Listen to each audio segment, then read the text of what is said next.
Hi friends, welcome to MS tutorials. మనం 8th class polity సిరీస్లో భాగంగా ఫోర్త్ లెసన్ చెప్పాలి. 5th లెసన్లో ద జ్యుడిషియరీ చెప్తున్నాం. జ్యుడిషియరీలో మనం పార్ట్ 1 అయితే చేసాం. ఇప్పుడు జ్యుడిషియరీలో పార్ట్ 2 కంప్లీట్ చేద్దాం. పార్ట్ 1 అంటే దాదాపు మనకి పార్ట్ 1లోనే 70% అయిపోయింది. ఇప్పుడు పార్ట్ 2లో మిగిలిన 30% కూడా మనం చూద్దాం. ఇది మనకి పేజ్ నెంబర్ 137లో ఉంది. 137 నుంచి మనం చెప్పాల్సి ఉంది. సో మిగిలిన టాపిక్ని కూడా మనం ఇక్కడ కంప్లీట్ చేద్దాం. ఇక్కడ నుంచి కూడా 1-2 పాయింట్లు బిట్ అయితే రావడానికి అవకాశం ఉంది. సో అది కూడా చూద్దాం. ఇది మనకి 5th చాప్టర్ జ్యుడిషియరీ, న్యాయ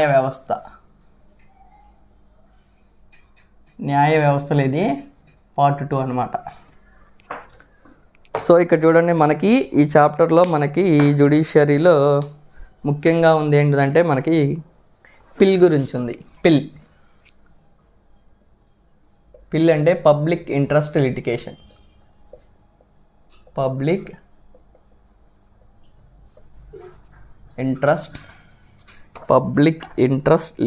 అనమాట.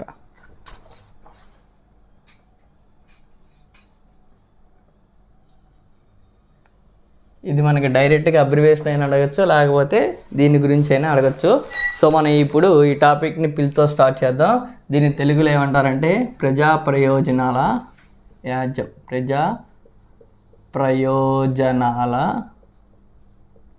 వాజ్యం. సో ఈ పిల్ అంటే ఏంటిది? అసలు ఈ పిల్ని ఎప్పుడు ఇండియాలో స్టార్ట్ చేశారంటే 1880 ఆ టైంలో మనకి పబ్లిక్ ఇంట్రెస్ట్ లిటిగేషన్ అయితే స్టార్ట్ చేశారు. అసలు ఈ పిల్ అంటే ఏంటిది? పబ్లిక్ ఇంట్రెస్ట్ లిటిగేషన్ అంటే ఏంటిదంటే న్యాయ వ్యవస్థ అంటే మనకి ఇక్కడ సుప్రీంకోర్టు కానీ హైకోర్టు కానీ ఏం చేసిందంటే న్యాయం అనేది అందరికీ అందుబాటులోకి తేవడం కోసం, అంటే బలహీన వర్గాల వారికి, పేదవారికి కూడా న్యాయాన్ని చేకూర్చడం కోసం సుప్రీంకోర్టు తీసుకున్న ఒక ముఖ్యమైన ముందడిగే మనకి పబ్లిక్ ఇంట్రెస్ట్ లిటిగేషన్. దీన్నే న్యాయ క్రియాశీలత అంటారు, జ్యుడిషియల్ యాక్టివిజం అని కూడా అంటారు. ఈ జ్యుడిషియల్ యాక్టివిజానికి మారు పేరే మనకి పిల్ అనమాట, పబ్లిక్ ఇంట్రెస్ట్ లిటిగేషన్. న్యాయ క్రియాశీలత అంటే ఏంటిది? కొన్నిసార్లు సుప్రీంకోర్టు కానీ హైకోర్టు కానీ ఏం చేస్తాయి అంటే తమ చట్టానికి, అంటే మీకు ఇంతకుముందే చెప్పాను ఏంటిది, శాసన వ్యవస్థ, కార్యనిర్వాహక వ్యవస్థ, న్యాయ వ్యవస్థకి రాజ్యాంగం అనేది అధికారాన్ని సపరేట్గా చేసింది. కొన్నిసార్లు న్యాయ వ్యవస్థ ఏం చేస్తుంది, తన అధికార పరిధిని దాటి కొన్ని నిర్ణయాలు తీసుకుంటుంది అన్నమాట. అంటే క్రియాశీలంగా మారిపోయేది. అంటే కొన్ని విషయాల్లో తన అధికార పరిధి దాటి నిర్ణయాలు తీసుకుంటుంది. అలా తన అధికార పరిధిని దాటి న్యాయ వ్యవస్థ నిర్ణయాలు తీసుకోవడాన్ని న్యాయ క్రియాశీలత అంటారు, జ్యుడిషియల్ యాక్టివిజం. ఆ జ్యుడిషియల్ యాక్టివిజంలోకి ఉన్న మారు పేరే మనకి పబ్లిక్ ఇంట్రెస్ట్ లిటిగేషన్ అంటారు. ఇప్పుడు మనకి మామూలుగా ప్రాథమిక హక్కులు భంగం కలిగితే మనం ఏం చేయవచ్చు? ఫండమెంటల్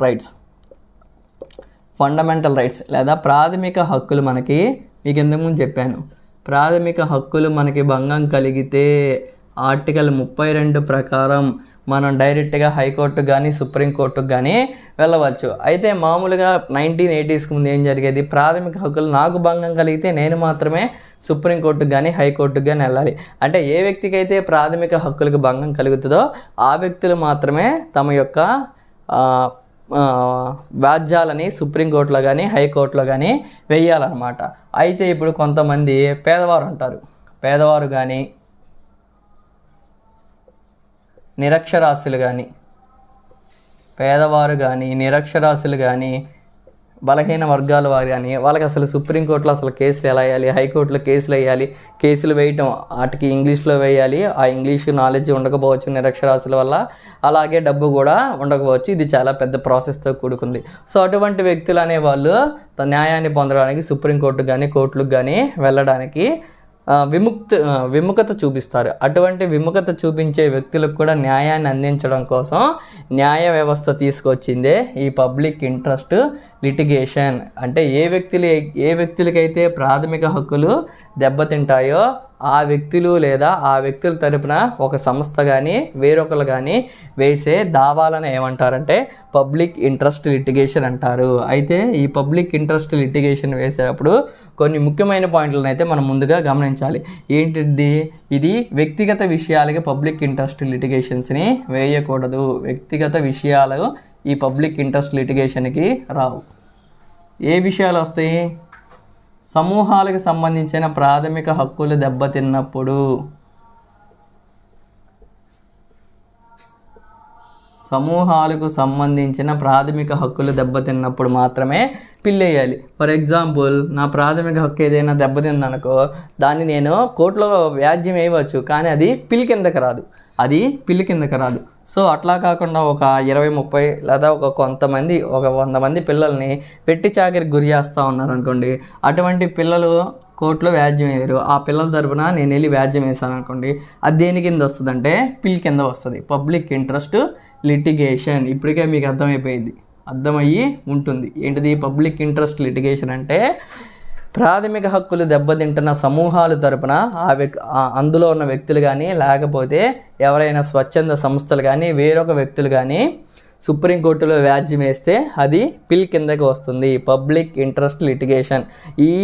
ఈ న్యాయ క్రియాశీలత యొక్క మారు రూపమైన ఈ పబ్లిక్ ఇంట్రెస్ట్ లిటిగేషన్ని ఎందుకు తీసుకొచ్చింది 1980sలో?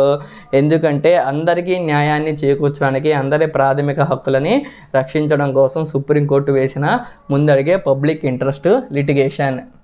ఇది వ్యక్తిగత విషయాలకి సంబంధించింది కాదు, ఇది సమూహానికి సంబంధించిన ప్రాథమిక హక్కులు దెబ్బతింటున్నప్పుడు వేయవచ్చు. ఒకవేళ సమూహానికి సంబంధించిన ప్రాథమిక హక్కులు కానీ, లేకపోతే పర్యావరణ విషయాలు కానీ, లేకపోతే జీవరాశులకు సంబంధించిన విషయాలు కానీ, లేకపోతే ఏదైనా ఒక గ్రూప్ ఆఫ్ పీపుల్కి వాళ్ళ యొక్క హక్కులు దెబ్బతింటే వ్యాజ్యాలు వాళ్ళు కానీ వాళ్ళ తరపున కానీ ఎవరైనా వేస్తే వాటిల్ని పిల్ అంటారు. పబ్లిక్ ఇంట్రెస్ట్ లిటిగేషన్, ప్రజా ప్రయోజనాల వ్యాజ్యం. ఇది పబ్లిక్ ఇంట్రెస్ట్ లిటిగేషన్కి మిగతా వాటికి ఉన్న డిఫరెన్స్. పబ్లిక్ ఇంట్రెస్ట్ లిటిగేషన్లో సమూహాలకి సంబంధించిన హక్కులు దెబ్బతింటే, లేదా ప్రాథమిక హక్కులు దెబ్బతింటే అందులో వ్యక్తి కానీ, వారి తరపున కానీ, ఇంకొకరు కానీ, లేకపోతే స్వచ్ఛంద సంస్థలు కానీ వేసే పిటిషన్స్నే మనం పబ్లిక్ ఇంట్రెస్ట్ లిటిగేషన్ అని అంటాం. ఇది దీని యొక్క కాన్సెప్ట్ అనమాట. అయితే దీనికి సంబంధించి మనకి టెక్స్ట్ బుక్లో ఏమిచ్చారు? వెట్టి చాకరీ చేస్తున్న పిల్లల్ని రక్షించటం ఈ పబ్లిక్ ఇంట్రెస్ట్ లిటిగేషన్ కిందకి వచ్చింది. అలాగే శిక్షాకాలం పూర్తయిన తర్వాత కూడా బీహార్లో కొంతమంది వ్యక్తుల్ని శిక్షాకాలం పూర్తయినా కానీ జైల్లో ఉంచారంట. అప్పుడు వాళ్ళు వచ్చి సుప్రీంకోర్టులో కేసులు వేయలేరు, మాకు ఇక్కడ జీవించే హక్కు దెబ్బతింటుంది, మమ్మల్ని జైల్లో నుంచని.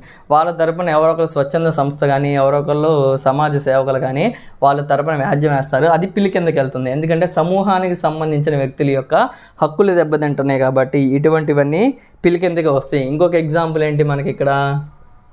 మిడ్ డే మీల్స్, మధ్యాహ్న భోజన పథకం.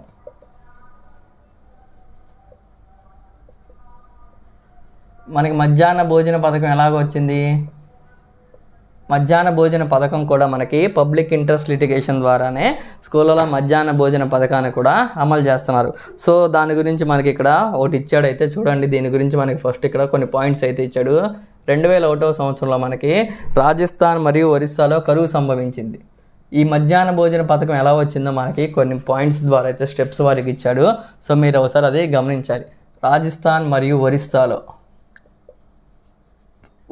కరువు ఎప్పుడు వచ్చిందంట? 2001లో కరువు వచ్చిందంట. 2001లో కరువు వస్తే అప్పుడు ఏమైంది? ఆహారపు కొరత ఏర్పడితే అప్పుడు ఏమైంది? గిడ్డంగుల్లో బియ్యం ఉన్నాయి, కానీ గిడ్డంగుల్లో బియ్యం ఉన్నాయి, గవర్నమెంట్ దగ్గర డబ్బులు లేవు. సో గవర్నమెంట్ దగ్గర డబ్బులు లేవు, కరువు వచ్చిన వాళ్ళకి ఎలికేం బియ్యం తినడానికి లేవు. కానీ ఈ ప్రభుత్వం దగ్గర డబ్బులు లేకపోయినా ప్రైవేటు వ్యక్తుల దగ్గర గిడ్డంగుల్లో మాత్రం బియ్యం అయితే కుప్పలు తప్పలుగా ఉన్నాయి. అప్పుడు సుప్రీంకోర్టు ఏం చేసింది? ఒక చొరవ తీసుకొని సుప్రీంకోర్టు చొరవ తీసుకుంది. అప్పుడు మనకి PUCL అని ఒక స్వచ్ఛంద సంస్థ సుప్రీంకోర్టులో ఒక పిల్ వేసింది. ఈ PUCL పేరు చూడండి, people's union of civil liberties. People's union of civil liberties అనే స్వచ్ఛంద సంస్థ సుప్రీంకోర్టులో ఒక వాద్యం అయితే దాఖలా చేసింది. ఏం దాఖలా చేసింది? ఇక్కడ గిడ్డంగుల్లో ఆహార ధాన్యం ఎంత ఉంది, ఇక్కడ కానీ ప్రజలు ఆకలితో చచ్చిపోతున్నారు, దీనికి ఏదో ఒక పరిష్కారం చూపించండి అని సుప్రీంకోర్టుని ఈ people's union of civil liberties అనే స్వచ్ఛంద సంస్థ దాఖలా చేసింది. అప్పుడు సుప్రీంకోర్టు ఏం చేసింది? గవర్నమెంట్ దగ్గర డబ్బులు లేకపోయినా సరే ఆ గిడ్డంగుల్లో బియ్యాన్ని తీసుకొచ్చి ప్రజలకి మీరు పంచాలి, ఎందుకంటే అది వారి యొక్క జీవించే హక్కుని దెబ్బతీస్తుంది, వాళ్ళకి ఆహారం అందట్ల. ఆహారపు హక్కు, ఆహారం పొందే హక్కును వాళ్ళు కోల్పోతున్నారు.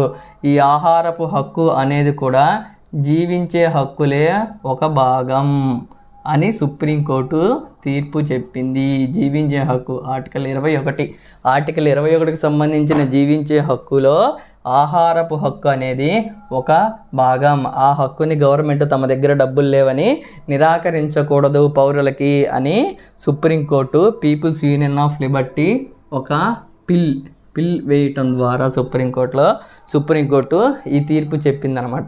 మనకి జీవించే హక్కులో చాలా హక్కులు ఉంటాయి, అందులో ఆహారపు హక్కు అనేది ఒక హక్కు. మనం ఇంతకుముందు కూడా చెప్పాం, ఆరోగ్యపు హక్కు కూడా జీవించే హక్కులో ఒక భాగం అని. అప్పుడు మనకి ఇక్కడ ఒక కేసు ఉంది, people's union of civil liberty versus సుప్రీంకోర్టులో ఆ కేసు వేయటం వల్ల దేనికి సంబంధించిన హక్కులోకి భాగంగా ఈ కేసు వచ్చింది అని అడగచ్చు. ఆహారపు హక్కు. ఈ ఆహారపు హక్కు ద్వారా మనకి ఏమేమి వచ్చినాయి? మధ్యాహ్న భోజన పథకం, mid day meals, MDM, mid day meals అనమాట. మధ్యాహ్న భోజనం ఇప్పుడు స్కూల్లో పెడుతున్న మధ్యాహ్న భోజన పథకం మనకి ఇలానే వచ్చింది. అలానే చౌక ధరల దుకాణాలు, మనం దీన్ని రేషన్ షాపులు అని పిలుస్తాం. ఈ రేషన్ షాపులు, ఈ చౌక ధరల దుకాణాలు ఇవన్నీ దేనికి సంబంధించినవంటే మనకి ఆహారపు హక్కుకు సంబంధించినవి. ఈ MDM కానీ ఈ చౌక ధరల దుకాణాలు కానీ మనకి ఈ ఆహారపు హక్కు సంబంధించినవి. ఇది ఎప్పటి నుండి వచ్చిందంటే 2001లో రాజస్థాన్, ఒడిశాలో కరువు సంభవించినప్పుడు పీపుల్స్ యూనియన్ సివిల్ లిబర్టీస్ సుప్రీంకోర్టులో ఒక దావా వేసింది.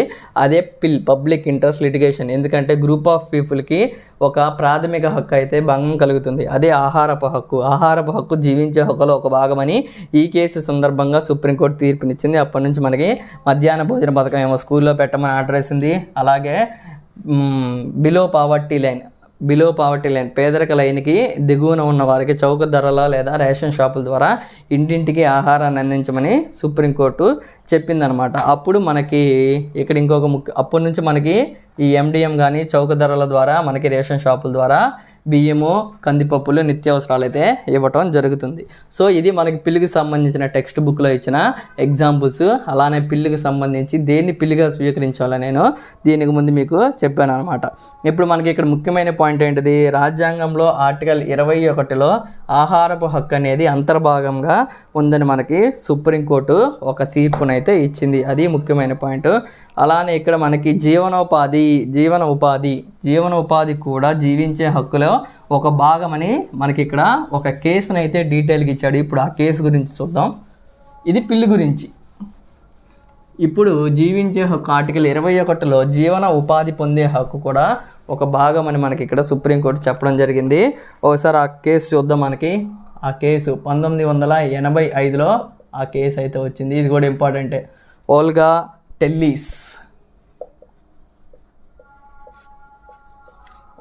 టెల్లిస్ వర్సెస్ బాంబే మున్సిపల్ కార్పొరేషన్.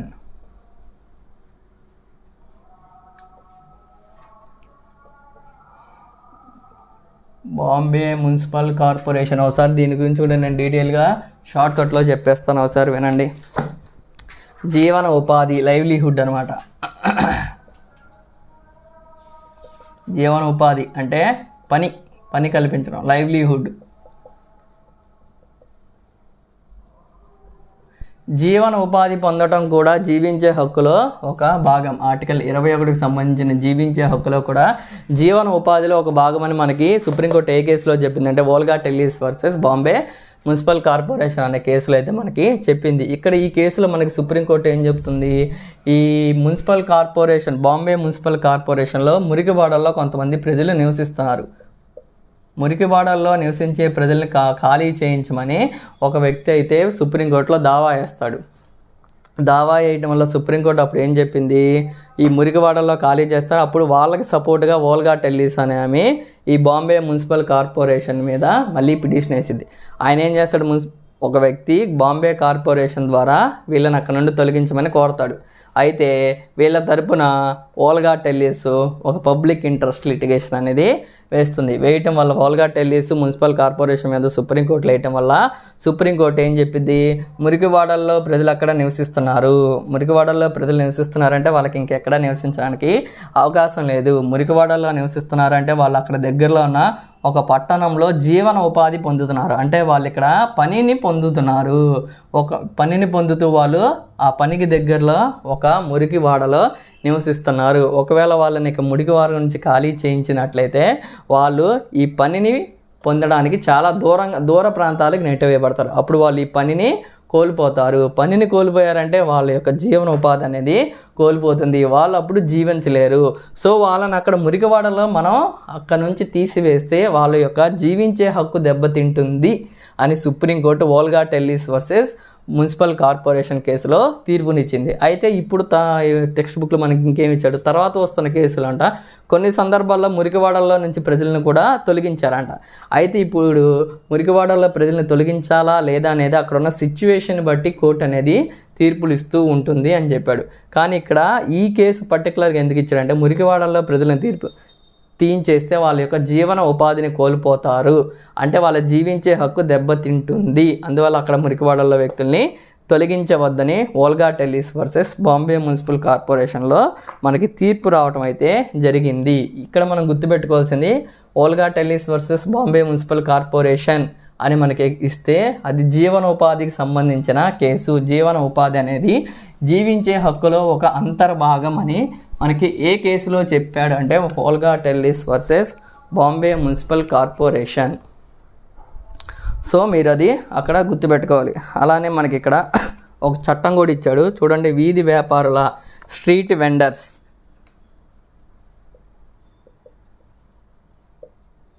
వీధి వ్యాపారుల జీవనోపాధి రక్షణ వీధి విక్రయాల చట్టం.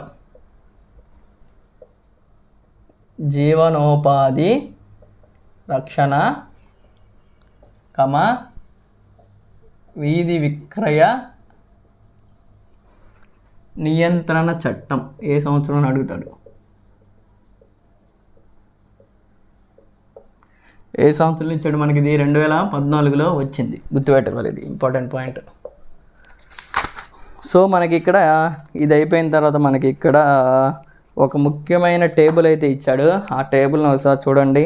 మనకి సుప్రీంకోర్టులో ముందుగా సుప్రీంకోర్టు తీసుకుందాం.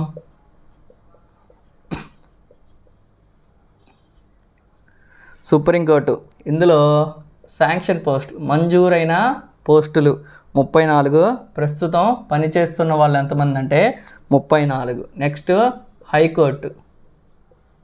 హైకోర్టులో మంజూరైన పోస్టులు అన్నీ మొత్తం భారతదేశంలో హైకోర్టులో మంజూరైన పోస్టులు 1074. అందులో ప్రస్తుతం వర్క్ చేస్తుంది, ఇది ఎప్పుడు డేటా అంటే 2019 డేటా. 2019 నాటికి సుప్రీంకోర్టులో మంజూరైన పోస్టులు 34, వర్కింగ్ మంజూరు పనిచేస్తున్న వారు, ఇక్కడ ఖాళీలు 0.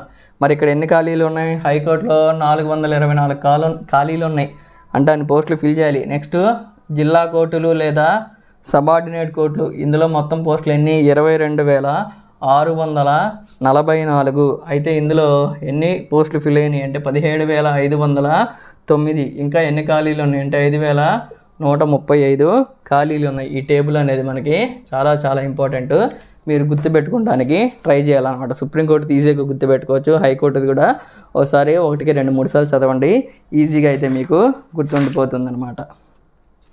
సో ఇది మనకి పార్ట్ 2లో ఉన్న ముఖ్యమైన విషయాలు. అలానే పేజీ నెంబర్ 105లో మనకి SDG goals, sustainable development goals, SGD గోల్స్లో మనకి ఇక్కడ 2వ గోల్ ఇచ్చాడు. 2వ గోల్ ఏంటిది మీకు? ఫస్ట్ది నో పావర్టీ, సెకండ్ది జీరో హంగర్.